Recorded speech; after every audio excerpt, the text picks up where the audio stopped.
अस्सलाम वालेकुम everyone. I hope कि आप सब ठीक होंगे। आज वाले वीडियो में मैं कोशिश करूँगा कि सीसीई का जो इंग्लिश एसे है उसको पूरा का पूरा कवर कर लूँ, ठीक है। उससे रिलेटेड जो भी टिप्स एंड ट्रिक्स हैं, पूरी की पूरी गाइडलाइन जो है, इम्पोर्टेंट इंस्ट्रक्शंस हैं, और उसमें और सीएसएस एसे में, सीएसएस का जो इंग्लिश एसे है उनमें क्या क्या डिफरेंसेस हैं उनको डिकोड करूँ, ठीक है। तो ये वीडियो कुछ लंबा हो सकता है, बट मेरी कोशिश यही रहेगी कि थोड़े ही टाइम में आपको ये सारी की सारी चीज़ें और सीसीई में इंग्लिश ऐसे आपने कैसे अटेम्प्ट करना है और बेहतर मार्क्स कैसे लानी है और क्या कुछ चीज़ें अपने जहन में रखनी है वाइल अटेम्प्टिंग दी ऐसे, ठीक है। मैंने खुद अटेम्प्ट दिया था और इंग्लिश ऐसे मैंने पास कर लिया था, ठीक है। जो जो चीज़ें मैंने खुद ट्राई की थी वो भी मैं आपको बताऊंगा। अभी सबसे पहला जो डिफरेंस है वो वर्ड काउंट का है। सीएसएस इंग्लिश का जो एसे है उसमें हमें अराउंड 2500 to 3000 वर्ड्स का एक एसे लिखना होता है, जो कि काफ़ी ज़्यादा है, ठीक है। बट जो सीसीई का इंग्लिश एसे है वो you have to write 1500 words, ठीक है। इस ऐसे के अंदर एटलीस्ट 1500 वर्ड्स आपके होने चाहिए, और इसमें पासिंग मार्क्स हमारी 33 होती हैं, तो यू कैन पास इट। उसके अलावा जो एक और डिफरेंस है वो है कि जो सीएसएस के टॉपिक्स होते हैं उन्हें हमें डिकोड करना होता है, एक मीनिंग इंटरप्रिटेशन निकालनी होती है, and it is necessary for us to it is important for us to meet the interpretation of the checker and examiner, ठीक है। अगर हमारी जो इंटरप्रिटेशन है वो एग्जामिनर के साथ नहीं मिलेगी, जो हमने मीनिंग निकाली है वो उससे नहीं मिलेगी, तो वो हमारी मार्क्स काट लेगा, ठीक है। तो उसमें जो एक हाईली अनसर्टेनिटी होती है कि आप पास करेंगे या नहीं, वो सीसीई के अंदर नहीं होती है। अगर आप इसमें अच्छा ऐसे लिख रहे हैं जहाँ पे ग्रामेटिकल मिस्टेक नहीं है और वेल स्ट्रक्चर्ड आपने आउटलाइन लिखी है और आउटलाइन के हिसाब से आपने अच्छे पैराग्राफ्स लिखे हैं, अपने आर्ग्यूमेंट्स जो हैं वो टेंजिबल लिखे हैं, तो आप मतलब कोई भी आपने रिस्क नहीं उठाया और आपका ऐसे पास हो जाएगा, ठीक है। सीसीई का इंग्लिश ऐसे पास करना कोई बड़ी बात नहीं है, मुश्किल बात नहीं है, ठीक है। If you stick to basics, अगर आप बेसिक्स को ध्यान में रखते हुए अपना ऐसे अटेम्प्ट करते हैं, तो जितनी दुश्वारी हमें सीएसएस का ऐसे पास करने में होती है उतनी दुश्वारी हमें सीसीई का ऐसे पास करने में नहीं होगी, ठीक है। अदर देन दैट इसके जो टॉपिक्स होते हैं, टॉपिक स्टेटमेंट, अभी थोड़ी बहुत डिफरेंस आया है। सीसीई 23 वाला जो हम देखें तो उसमें जो टॉपिक स्टेटमेंट्स थी, मतलब जो हम सवाल आए थे उसमें स्टेटमेंट्स छोटी थी। तकरीबन तीन स्टेटमेंट्स हमारी सीसी 2023 में बड़ी थी, but F V C CC 2024 उसमें जो हमारी स्टेटमेंट्स हैं वो काफ़ी ज़्यादा बड़ी थी, ठीक है। फॉर एग्ज़ाम्पल एनर्जी सेक्टर पे सवाल आ गया था, वो भी काफ़ी ज़्यादा डिटेल्ड में उन्होंने लिखा था। एजुकेशन के बारे में भी सवाल आया था, रेयर अर्थ मिनरल्स के बारे में सवाल आया था, ऐसे टॉपिक आया था और उन्होंने काफ़ी डिटेल्ड में लिखा था। तो वो कॉजेज़, इफ़ेक्ट्स और सॉल्यूशंस पे ही मतलब सवाल पूछते हैं। जैसे एजुकेशन वाला आप स्टेटमेंट में पढ़ लेता हूँ उसकी क्या स्टेटमेंट थी।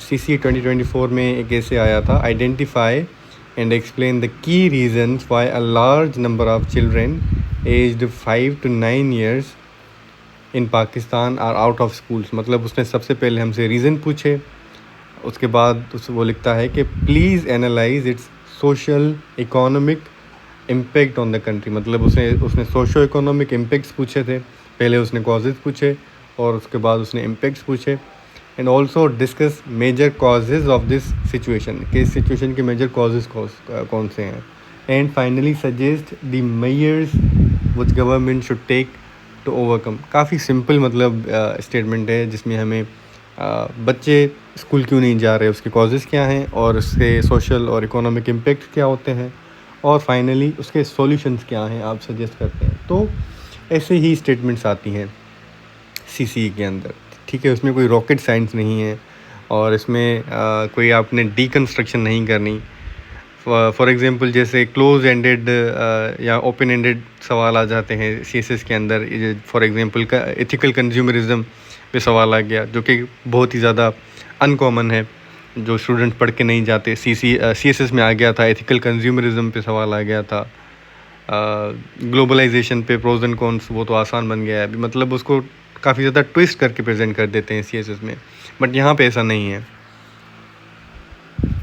एक और मिसाल दे देता हूँ आपको सीसीई का, कि climate change effects on Pakistan glaciers in water resources. ठीक है, क्लाइमेट चेंज जो है वो पाकिस्तान के पानी के जो सोर्सेज हैं उनके ऊपर असरअंदाज होता है वहाँ। उसके बाद कॉलन है, causes, consequences and sustainable strategies. देखिए कितनी उसने सिंपल डिक्शन दे दी है हमें। सिंपल, बस स्ट्रेट फॉरवर्ड उसने पूछा है कि उसके जो हमारे ग्लेशियर्स मेल्ट हो रहे हैं और पानी का जो एक किल्लत बन रही है क्लाइमेट चेंज की वजह से, उसके कॉजेज़ क्या हैं, उसके कॉन्सिक्वेंसेस क्या हैं, और आप सजेस्ट क्या करेंगे, स्ट्रेटजीज़ कौन सी सजेस्ट करेंगे सस्टेनेबल। ठीक है, तो इसकी जो स्टेटमेंट्स होती हैं वो आप अपने जहन में डाल दें कि आपने वो एक मतलब 3 से 4 बार पढ़ लेनी है, उसको अंडरलाइन करना है, अपना जहन बना लेना है कि ये जो टॉपिक है मुझसे ये चीज़ें मांग रहा है, उन चीज़ों से आपने डिविएट नहीं करना। ठीक है, और वो ज़्यादा मांग भी नहीं रहा, 1500 words which is manageable in 3 hours, तो आप उस पर ध्यान दे सकते हैं। ठीक है, उसके बाद एक और इम्पोर्टेंट बात है जो कि ऊपर ही लिखता है, वो कि आपने अपनी जो स्टेटमेंट है, थीसिस स्टेटमेंट, वो अपने इंट्रोडक्टरी पैराग्राफ के अंदर लिखनी है। जो आपकी थीसिस स्टेटमेंट है, you have to write your thesis statement in the introductory paragraph. ठीक है, अपनी आउटलाइन के अंदर नहीं लिखनी। पहले तो वो मांग भी छोटी आउटलाइन रहा है ना, मतलब 1500 वर्ड्स की आपने आउटलाइन बनानी है। Around 14 to 20 paragraphs is a safe zone. ठीक है, अच्छा जोन है, ये पास करने वाला जोन है, अच्छी मार्क्स आपको दिला सकता है। 15 से 20 पैराग्राफ्स, आप ज़्यादा लिखें तो अप टू यू, बट ये एक सेफ़ जोन है जहाँ पे आप अच्छी मार्क्स सिक्योर कर सकते हैं। ठीक है, और इन्हीं का ही आपने अच्छी आउटलाइन बनानी है, बट आउटलाइन में आपने थीसिस स्टेटमेंट नहीं लिखनी है। हम लिखते हैं ना इंट्रोडक्शन के बाद अपनी थीसिस स्टेटमेंट का एक अलग से हेडिंग देते हैं, और उसके बाद वहाँ पे अपनी थीसिस स्टेटमेंट लिखते हैं 1 से 2 सेंटेंसेस की, अराउंड 35 to 40 वर्ड्स की अपनी आउटलाइन के अंदर थीसिस स्टेटमेंट लिखते हैं। बट यहाँ पे जो इंस्ट्रक्शंस लिखे होते हैं ऊपर ही क्वेश्चन पेपर के ऊपर, उनमें स्पेसिफिकली मेंशन किया गया है that right a clear and articulated thesis statement in the introductory paragraph. ठीक है, अपना जो इंट्रोडक्टरी पैराग्राफ है, चाहे अब वो आपके ऊपर डिपेंड करता है कि आप इंट्रोडक्टरी पैराग्राफ जो इंट्रोडक्शन है उसमें आप शुरुआत में लिख लें, या फिर अपना हुक लिख रहे हैं तो उसके बाद अपना थीसिस स्टेटमेंट लिख लें, या फिर इंट्रोडक्टरी पैराग्राफ की एंड में अपनी थीसिस स्टेटमेंट लिख लें, जिसको आप अंडरलाइन कर सकते हैं या फिर डिफरेंट पेन के साथ लिख सकते हैं, to give a hint that you have written your thesis statement which is well articulated as well. ठीक है, ये चीज़ आपने ध्यान रखनी है। सीएसएस में तो हम ये करते हैं कि अपना अब उसमें भी जो मेंटोर्स वगैरह हैं या सीएसपीज़ हैं वो भी सजेस्ट करते हैं कि सीएसएस में भी आप अपनी आउटलाइन के अंदर थीसिस स्टेटमेंट ना लिखें, बट यहाँ पे स्पेसिफिकली हमसे कहा गया है कि do not right a clear and well articulated outline thesis statement in the introductory paragraph. ठीक है, ये एक और डिफरेंस हमें मिल गया। उसके बाद आपने कोशिश ये करनी है कि आपकी जो इंग्लिश है वो एरर फ्री हो, उसमें ग्रामेटिकल और स्ट्रक्चर की एरर्स ना हो। आपका जो बेसिक चीज़ है, मिस्टेक्स नहीं करनी ग्रामेटिकल। आउटलाइन अपनी इस तरीके कार से लिख सकते हैं, मतलब आपका जो आउटलाइन की आपने हेडिंग लिख ली, इंट्रोडक्शन, उसके बाद एक क्रंच पैराग्राफ जिसे आप बैकग्राउंड या कॉन्टेक्स्ट या फिर एवेल्यूएशन या कोई एनालिसिस आप दे सकते हैं, या कोई मुश्किल वर्ड है तो आप उसको डिफ़ाइन कर लें। ठीक है, तो आपका ये स्ट्रक्चर मिल जाएगा उसे। उसके बाद आपका जो मेन आर्ग्यूमेंट जो मुद्दा पूछा गया है आपसे, आप उस पे आ जाएंगे डायरेक्टली। ज़्यादा इधर उधर की बातें नहीं करनी, डायरेक्ट मुद्दे पे आ जाना है, ठीक है।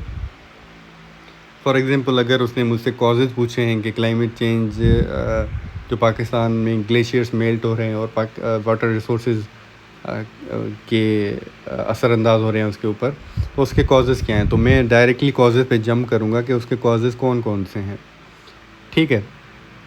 तो ये मेरा पहला आर्ग्यूमेंट हो जाएगा। उसमें राइटिंग 5 आर्ग्यूमेंट्स, तो वो काफ़ी हो जाएंगे। 5 आर्ग्यूमेंट्स कॉजेज़ के, 5 कॉन्सिक्वेंसेस के, एंड 5 to 6 और 7 सॉल्यूशंस, ठीक है। सॉल्यूशंस उसने मांगे हैं, तो उसमें I have free hand to be creative, और अपनी जो खुद की सोच है उससे कुछ में स्पेसिफिक जेनेरिक नहीं देने। आपने सॉल्यूशंस जेनेरिक ना दें तो बेहतर होगा। जितने स्पेसिफिक हो सकें उतने स्पेसिफिक सॉल्यूशंस दें, और सॉल्यूशंस में अपनी जहन में बात डाल दें कि आपके पास वे फॉरवर्ड के अंदर फ्री हैंड होता है। वहाँ पे आपकी एनालिसिस देखी जाती है कि ये as a civil servant, as an assistant commissioner या फिर एज ए डीएसपी कितना अच्छा सोच सकता है, ठीक है। तो आपने जब आप सॉल्यूशन दे रहे हो तो आपने एज ए सिविल सर्वेंट सोचना है, ठीक है।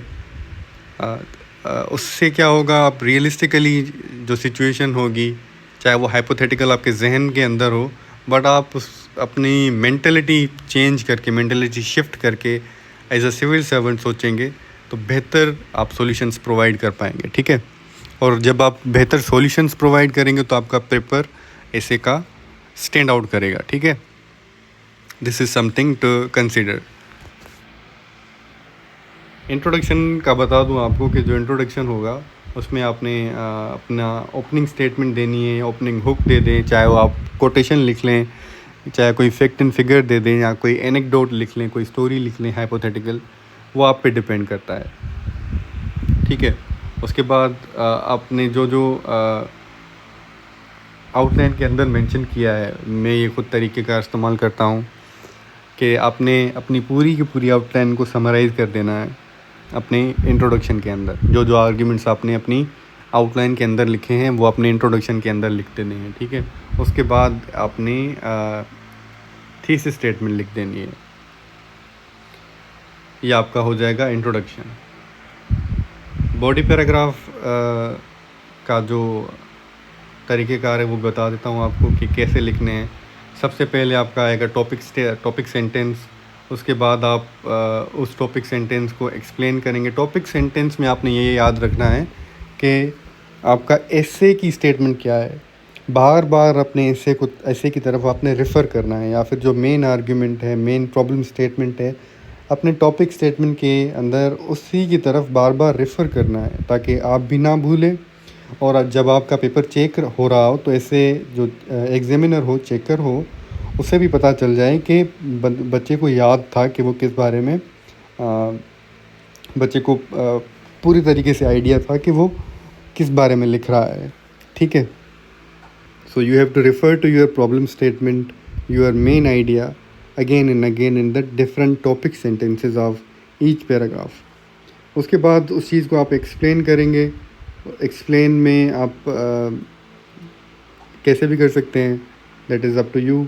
उसके बाद आपने कुछ ना कुछ रेफरेंसेस देने हैं। अपने आर्ग्यूमेंट्स को स्ट्रॉन्ग करने के लिए कोई ना कोई आप एविडेंस दे सकते हैं, एग्जांपल दे सकते हैं, ठीक है। उसमें अगेन कोटेशन दे सकते हैं, किसी बुक का रेफरेंस दे सकते हैं, किसी ऑथेंटिक एकेडमिक इंस्टीट्यूशन जैसे PIDE, Pakistan institute of development economics, IPRI हो गया, जैसे यूनाइटेड नेशन के जो थिंक टैंक्स वगैरह हैं, या उनके अलावा रिसर्च पेपर्स या मुख्तलिफ सर्वेज़, फॉर एग्ज़ाम्पल गैलप का सर्वे है, या फिर पाकिस्तान इकोनॉमिक सर्वे जो आता है। ऐसी सारी की सारी चीज़ें जो एकेडमिक हो, जो आपके आर्ग्यूमेंट्स को फेवर करती हों और स्ट्रेंथन करती हों, उनको आप बेहतर तरीके से साइट करेंगे, रेफ़र करेंगे अपने पैराग्राफ के अंदर, ठीक है। तभी आपका जो पैराग्राफ है वो स्ट्रॉन्ग कंसीडर किया जाएगा, ऑथेंटिक कंसीडर किया जाएगा। अगर आप वो नहीं करते तो आपका जो आर्ग्यूमेंट है वो वीक होगा। फॉर एग्ज़ाम्पल अगर मैं कह देता हूँ कि पाकिस्तान को क्लाइमेट चेंज से बहुत ज़्यादा ख़तरा है, तो ये तो सिर्फ मैं कह रहा हूँ, ये कोई भी नहीं मानेगा, because I can not be a credible source of information. But अगर मैं ये कहूँ कि पाकिस्तान को क्लाइमेट चेंज से बहुत ज़्यादा ख़तरा है और वर्ल्ड मेट्रोलॉजिकल ऑर्गेनाइजेशन ये बात करती है, उनकी रिपोर्ट के हिसाब से पाकिस्तान को क्लाइमेट चेंज से बहुत ज़्यादा ख़तरा है। Among the top 4 most vulnerable countries in the world is Pakistan. तो ये ज़्यादा क्रेडिबल होगा, ये ज़्यादा ऑथेंटिक और रिलायबल होगा, ठीक है। उसके बाद आपने एनालिसिस देनी है और अपना कंक्लूडिंग सेंटेंस दे देना है लिंक पैक करके, ठीक है, अपने पैराग्राफ्स के अंदर, ठीक है। उसके बाद आएगा आपका कंक्लूजन। कंक्लूजन में आप अपने जो मेन आर्गुमेंट है उसको रीस्टेट करेंगे, ठीक है। अपना जो मेजर फाइंडिंग्स हैं उनको सिंथेसाइज करेंगे, मतलब कोई नई चीज़ इंट्रोड्यूस नहीं करवानी है अपने पैराग्राफ्स के अंदर। एंड अपना जो पैराग्राफ है आपका उसको सॉल्यूशन ओरिएंटेड लिखना है। They you can not mention anything new in your paragraphs. जो जो चीज़ें अपने एसे के अंदर आपने मेंशन की हैं, you have to restate all those arguments in your concluding paragraph. उसके बाद फॉरवर्ड लुकिंग स्टेटमेंट, आपने जो कंक्लूड करना है अपने कंक्लूडिंग पैराग्राफ को, you have to end it with good will and hope, मतलब फॉरवर्ड लुकिंग स्टेटमेंट हो कि all is not lost yet. जैसे लाहौर में एक टीचर हैं मैडम सलमा, वो एक यूज़ करवाती हैं all is not, however all is not lost yet, अगर हम कोशिश करें तो we can come out of it, and so and so forth. ऐसी चीज़ें आप यूटिलाइज़ कर सकते हैं अपने कंक्लूडिंग पैराग्राफ को ख़त्म करने वक्त, या फिर अपने कंक्लूडिंग पैराग्राफ में कोई कोटेशन वगैरह ऐड कर दें, वो भी मोर देन इनफ है फॉर अ गुड इम्प्रेशन, ठीक है। कुछ एरियाज़ बता देता हूँ कि कौन कौन से एरियाज़ पे सवाल आ जाता है, वो भी इम्पोर्टेंट है। CCA 2024 और 23 के पास पेपर्स को एनालाइज करके देख सकते हैं कि एक्सट्रीमिज़म पे सवाल आ जाता है, digital transformation, rare earth minerals and elements, out of school children, energy crisis, brain drain, ये सारे के सारे इम्पोर्टेंट एरियाज़ हैं। और एक्सपेक्टेड जो एसेज हैं हमारे, एक्सपेक्टेड टॉपिक्स 20 टॉपिक्स मैंने उनके ऊपर अलग से वीडियो बनाया है, वो भी इसी चैनल पे अवेलेबल है, you can visit it any time. वो भी काफ़ी ज़्यादा हेल्पफुल रहेगा आपके लिए, डू विज़िट इट, ठीक है। तो एक्सट्रीमिज़म, पाकिस्तान एक्सट्रीमिज़म फेस करता रहा है ड्यूरिंग दीज ईयर्स, जब से स्पेसिफ़िकली स्पीकिंग अफ़गानिस्तान में तालिबान का रूल वापस आ गया है, तो एक्सट्रीमिज़म पाकिस्तान में बढ़ गई है, ठीक है। तो it is a very important topic. Digital transformation, AI का दौर है, तो AI के ऊपर मतलब आप अगर टॉपिक तैयार करके नहीं जाते तो बहुत रिस्की हो जाएगा आपके लिए। तो डिजिटल ट्रांसफॉर्मेशन के लिए पाकिस्तान भी रेडी है, तो पाकिस्तान पर्सपेक्टिव में डिजिटल ट्रांसफॉर्मेशन को पढ़ना है, डिजिटल ट्रेड को पढ़ना है, आर्टिफिशियल इंटेलिजेंस का इंफ्रास्ट्रक्चर को उसको पढ़ना है, उसको रेगुलेट कैसे करना है, अप्स एंड डाउन्स, सारे के सारे एस्पेक्ट पढ़ लेने हैं आपने।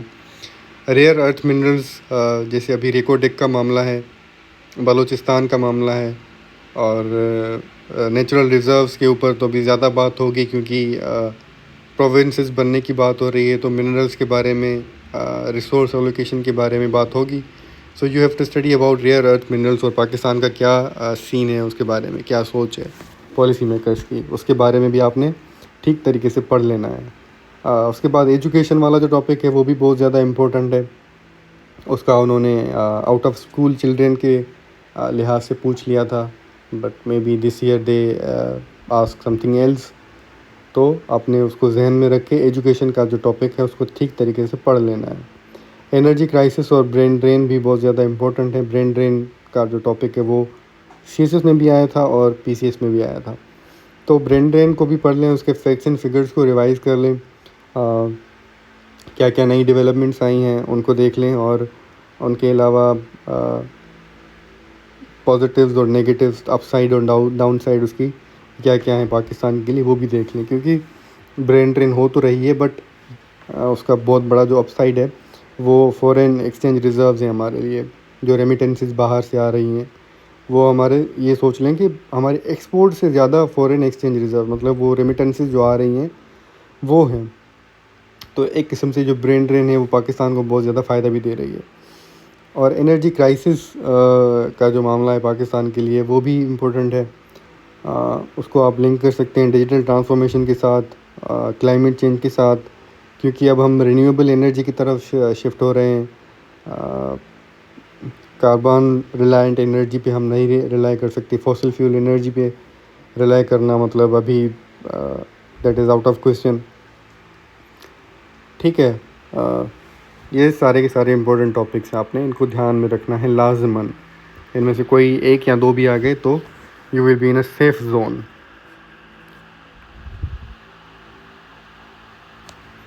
ठीक है, इनको लिखने का तरीका भी देख लेते हैं कि do not write descriptive statements like Pakistan has a serious energy crisis.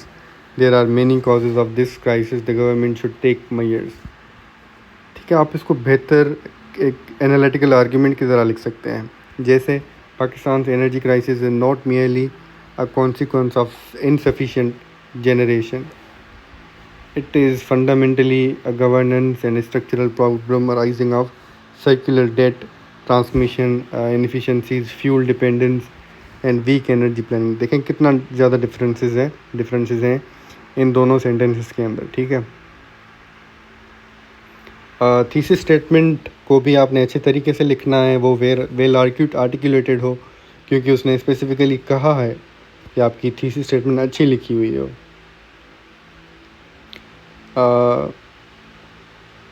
उसने एक्सप्लिसिटली मार्क किया है इस चीज़ को कि आप थीसिस स्टेटमेंट को अच्छे से लिखें. ठीक है, तो एक वीक स्टेटमेंट देखते हैं कि वीक स्टेटमेंट क्या होती है. Pakistan faces many challenges in the energy sector. ये एक नॉन एनालिटिकल, मतलब ये अच्छी वीक थीसिस स्टेटमेंट है.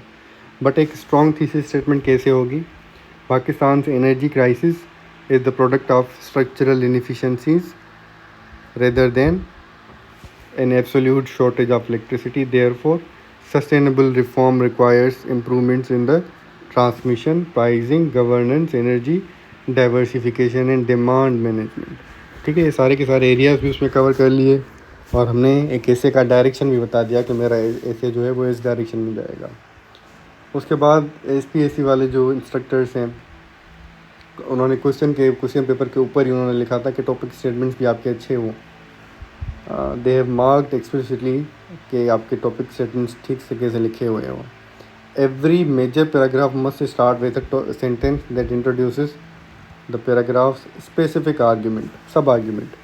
ठीक है, आपने ये भी ध्यान रखना है कि आपका जो एक पैराग्राफ है उसमें आपने सिर्फ़ और सिर्फ एक ही आइडिया डिस्कस करना है.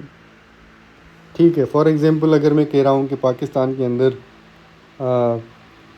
इलेक्ट्रिसिटी की शॉर्टेज है, तो उसमें एक मेरा आर्ग्यूमेंट है कि ट्रांसमिशन लाइंस में इलेक्ट्रिसिटी वेस्ट हो जाती है. तो उस पूरे के पूरे पैराग्राफ में मैं सिर्फ़ और सिर्फ ट्रांसमिशन लाइंस की बात करूँगा कि ग्रिड स्टेशन से रेजिडेंशियल एरियाज़ तक जो इलेक्ट्रिसिटी ट्रांसमिट की जाती है, पहुँचाई जाती है, वो ट्रांसमिशन लाइन से ठीक नहीं है. वहाँ पे बहुत ज़्यादा करप्शन होती है और इंफ्रास्ट्रक्चर हमारा वीक है और ऐसी ऐसी बातें करेंगे. ठीक है, और अपने मेन आइडिया जो एक पैराग्राफ का है उससे हटना नहीं है. ठीक है, वरना वो पैराग्राफ वीक हो जाएगा, इररिलेवेंट हो जाएगा. हमने रेलेवेंट रहना है. ठीक है, इसका ही एग्जांपल है हमारे पास, उसको देख लेते हैं. जो एक वीक टॉपिक सेंटेंस होता है, इसका मिसाल है हमारे पास, Pakistan is a large population and many people use electricity. The demand for electricity has increased over the years. ये मतलब ये ठीक है ग्रामेटिकली, बट ये वीक है. इसको बेहतर करेंगे तो rapid population growth and industrialization have intensified Pakistan's electricity demand, exposing the inadequacy of a supply model that has failed to evolve the changing consumption patterns.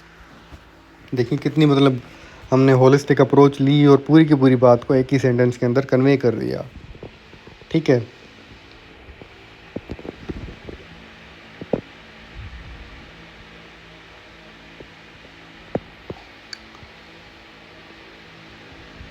उसके बाद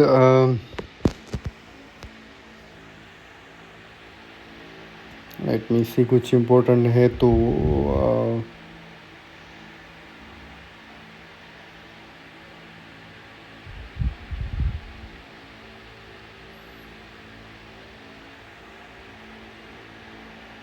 कुछ एग्जांपल्स हैं बेंचमार्क्स के, वो देख लेते हैं। अच्छा, मैं फैक्ट्स एंड फिगर्स को ध्यान में रखते हुए एक अलग से वीडियो बनाऊंगा ऐसे के लिए कि आप जो फैक्ट्स एंड फिगर्स हैं फ्रॉम ऑथेंटिक, जो एक फैक्ट बुक होता है ऑथेंटिक सोर्सेज के साथ, उसके ऊपर मैं इम्पोर्टेंट वीडियो बनाऊंगा जिसमें मैं डिफरेंट फैक्ट्स एंड फिगर्स को, डिफरेंट एरियाज़ के फैक्ट्स एंड फिगर्स को कवर करूंगा। ठीक है, तो इसको अभी जाने देते हैं। अभी हमारा फोकस सिर्फ और सिर्फ ऐसे लिखने पे कि वो उसको बेहतर कैसे लिखा जाए। अच्छा, आपने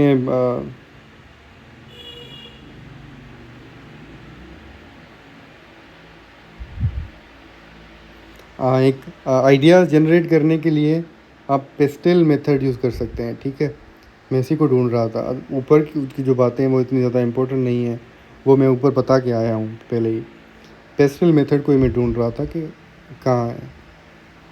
देखें, आप आर्ग्यूमेंट्स जब ऐसे लिख रहे होते हैं एग्ज़ाम के अंदर, एग्ज़ाम सेंटर के अंदर बैठ के, तो एक तो आपकी प्रैक्टिस नहीं होती, तो इन 3 घंटों के अंदर आइडियाज़ जनरेट करने मतलब आपके लिए दुश्वारी हो जाती है। तो आपने पेस्टल मेथड का यूज़ करना है। ठीक है, मतलब जो कैटेगरीज बनी हुई हैं उनसे निकालने हैं। पेस्टल का क्या मतलब होता है, ये नीचे लिखा हुआ है, कहाँ क्या,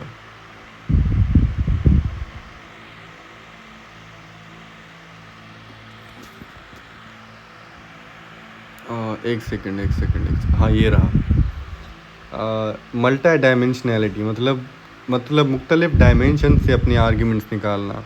किसी एक डायमेंशन से निकालेंगे तो आपके पास आर्ग्यूमेंट्स कम पड़ जाएंगे, तो आप डिफरेंट डायमेंशंस को यूटिलाइज़ करके अपने आर्ग्यूमेंट्स निकालें, अपने आर्ग्यूमेंट्स को जनरेट करें। जैसे ये पेस्टल है, मतलब पॉलिटिकल आर्ग्यूमेंट निकालें, इकोनॉमिक निकाल लें।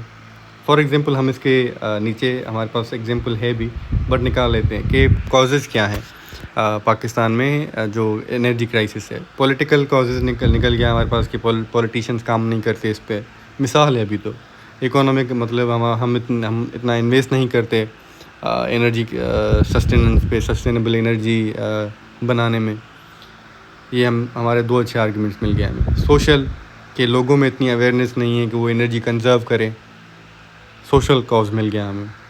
टेक्नोलॉजिकल, कि हम टेक्नोलॉजी को यूज़ नहीं करते इन एनर्जी जनरेशन और एनर्जी ट्रांसमिशन और एनर्जी कंजर्वेशन। ठीक है, हम टेक्नोलॉजी को यूज़ ही नहीं करते। इन्वायरमेंटल का भी हम यूज़ कर सकते हैं कि जो जब फ्लड्स वगैरह आती हैं, टोरेंशियल रेन्स आती हैं, एक्सट्रीम वेदर्स आ जाती हैं, तो हमारा इंफ्रास्ट्रक्चर इतना अच्छा है नहीं कि उसको सस्टेन कर पाए। ठीक है, तो इन्वायरमेंटल भी हमें मिल गया इतना ही बैठे बैठे। और लीगल डायमेंशंस भी है हमारे पास। फॉर एग्ज़ाम्पल जो IPPs हैं, इंडिपेंडेंट पावर प्लांट्स, उनके साथ हमने लीगल टर्म्स को इतना नेगोशिएट नहीं किया, इसीलिए हमें उनको वो इलेक्ट्रिसिटी जनरेट करें या ना करें, हमें उनको पे करना होता है, और हमें पे भी US डॉलर्स के अंदर करना होता है। ठीक है, तो ये एक लीगल ग्राउंड भी हमें मिल गया। ये तो कुछ एग्जांपल्स थे, बट मेन मुद्दा ये है कि आप पेस्टेल मेथड यूज़ करें। ये ब्रेनस्टॉर्मिंग के लिए PESTEL।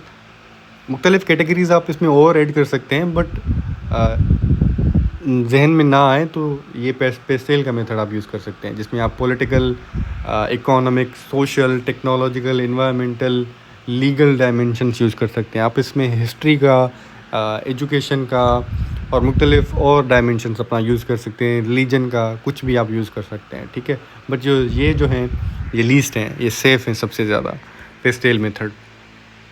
ठीक है। और ये आप सीसी के अंदर भी यूज़ कर सकते हैं। जैसे अभी मैंने आपको इलेक्ट्रिसिटी के बारे में बताया, एनर्जी क्राइसिस के बारे में, इधर ही बैठे बैठे अपने आइडियाज़ जनरेट किए और अच्छे आइडियाज़ बन गए। और इनसे क्या होता है कि आपके जो क्रोनोलॉजिकल ऑर्डर भी हो जाता है, एक सीक्वेंस के अंदर आपके आइडियाज़ जनरेट हो जाते हैं, स्कैटर्ड नहीं होते। ठीक है, मतलब आपके जो एक पॉलिटिकल आपने सोच लिया, उसके बाद 3-4 आर्ग्यूमेंट्स के बाद आप फिर से पॉलिटिकल का ऐड नहीं करेंगे, तो एक किस्म का क्रोनोलॉजिकल सीक्वेंस उसमें ऐड हो जाएगी। ठीक है, so you have to keep that in mind as well.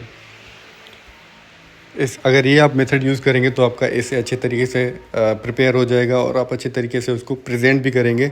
और जो ब्रेनस्टॉर्मिंग का इशू होता है, जिसमें आपको टाइम लग जाता है आइडियाज़ जनरेट करने में, रफ़ आउटलाइन बनाने में, आउटलाइन को स्केच आउट करने में, आइडियाज़ को क्रोनोलॉजिकल सीक्वेंस में लाने में, वो भी आप with in a few minutes कर लेंगे। ठीक है, बट ये नहीं करना कि आप इसको एग्ज़ाम सेंटर के अंदर ही जाके करें। Try, you have to practice it at home right now. अभी कुछ दिन रहते हैं तो you have to keep practicing it. तभी ये चीज़ आपको बहुत ज़्यादा फैसिलिटेट करेगी आपके आइडियाज़ जनरेशन में, और आपको दुश्वारी नहीं होगी। आप with in a few minutes अपने आउटलाइन, जो रफ़ आउटलाइन होती है, उसको स्केच आउट कर देंगे। ठीक है, मैं कोशिश करूँगा कि ऐसे वाला जो टॉपिक है सीसी का, उसको मैं क्या क्या चीज़ें अपने ध्यान में रखनी है, मतलब लास्ट मिनट टिप्स, वो भी उसके लिए एक सेपरेट वीडियो बनाऊँगा कि उसमें लास्ट मिनट टिप्स क्या हैं। I will upload that soon enough कि फॉर एग्ज़ाम्पल जो आपका टॉपिक स्टेटमेंट है उसको एटलीस्ट 3-4 बार पढ़ लेना है। उसके बाद अपनी जो आउटलाइन है वो विद इन 7 और 8 मिनट्स आपने वो रफ़ आउटलाइन स्केच आउट कर देनी है। और कितने मिनट्स के अंदर आपकी फेयर आउटलाइन बन जानी चाहिए, विद इन 20, 35 और 40 मिनट्स। वो मतलब पूरा का पूरा जो लास्ट मिनट्स आपकी टिप्स हैं वो भी आपके साथ शेयर कर दूंगा सून इनफ। ठीक है, तो ये पेस्टल मेथड था।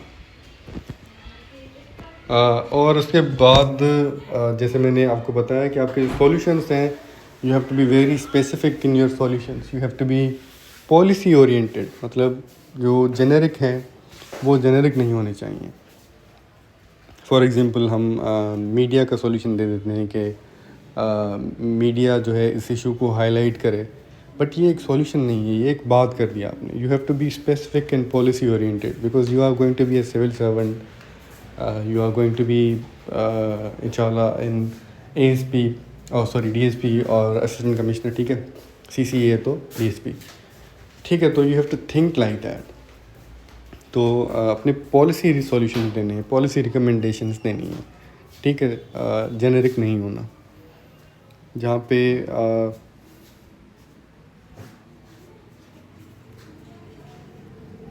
उन चीज़ों का आप ध्यान रखेंगे तो you will be rewarded with better marks.